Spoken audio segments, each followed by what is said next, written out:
The Federal High Court in Abuja has temporarily halted the retrial of the former governor of Abia State, Senator Orji Uzor Kalu, on alleged corruption charges.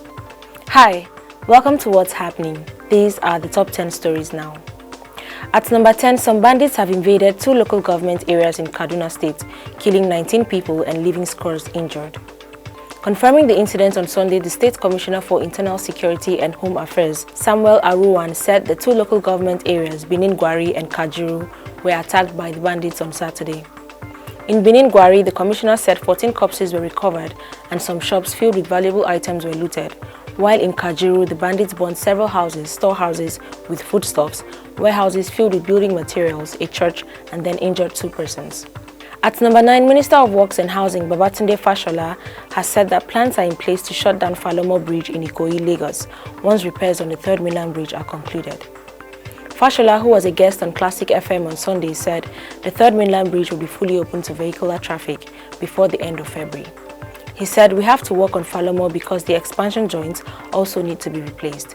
The deck work has been done, but we'll notify the public in details when it will happen. We are also working on the Eko Bridge and right under it." At number 8, the Nigerian National Petroleum Corporation said on Sunday that 17.03 billion litres of petroleum products were consumed from November 2019 to November 2020, with petrol accounting for 16.911 billion litres or 99.29%.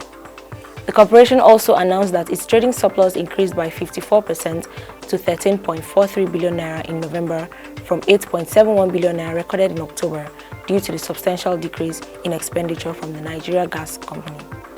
At number 7, the Ekiti State Ministry of Justice has dragged the Inspector General of Police, Mohammed Adamu, to court over the dismissal of a policewoman, Omolola Olajide, for being pregnant out of wedlock. Olajide was dismissed from service for being pregnant out of wedlock on January 27, 2021. This sparked outrage from Nigerians who accused the police of discriminatory law against women and called on human rights groups to fight for her rights. The police in its defense said the dismissal was in accordance with Section 127 of the Police Act and Regulations, Laws of the Federation of Nigeria, 2004, which provides that an unmarried woman police officer who becomes pregnant shall be discharged from the force and shall not be re-enlisted except for the approval of the Inspector General of Police.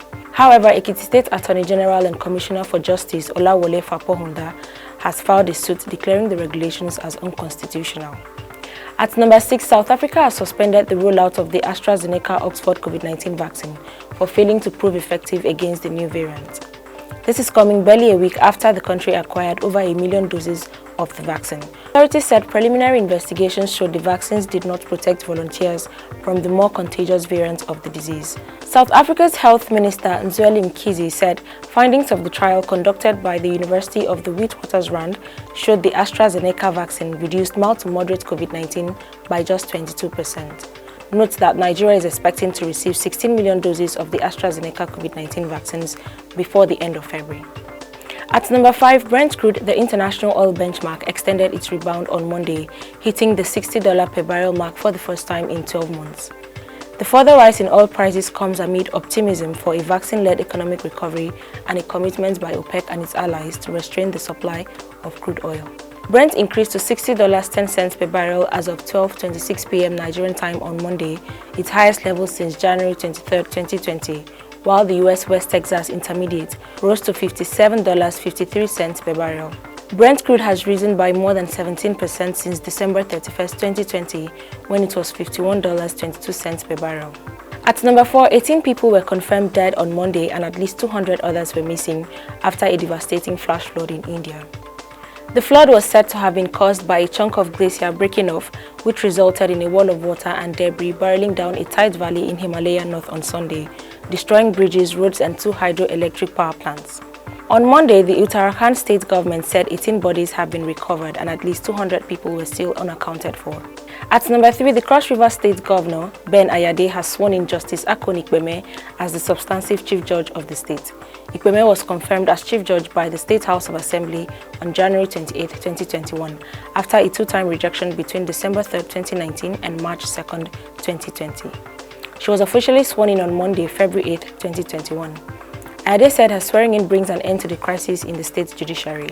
Speaking, the national president of the Nigerian Bar Association, Olumide Akpata, said he's delighted that the process has come to an end. At number 2, following the approval given by the Judicial Panel of Inquiry to reopen the Lekki toll gate for operations, some Nigerian youths have threatened to hold a fresh protest. Many have taken to Twitter to mobilize with the hashtag #RevolutionNow and hashtag Occupy Lekki toll gate to protest that those who carried out the alleged shooting of innocent citizens must face the law before the toll gate can be reopened. According to Twitter sources, the hashtag Occupy Lekki toll gate, which is another wave of protest against injustice and government silence over the Lekki shootings, is scheduled to begin on Saturday, February 13, 2021.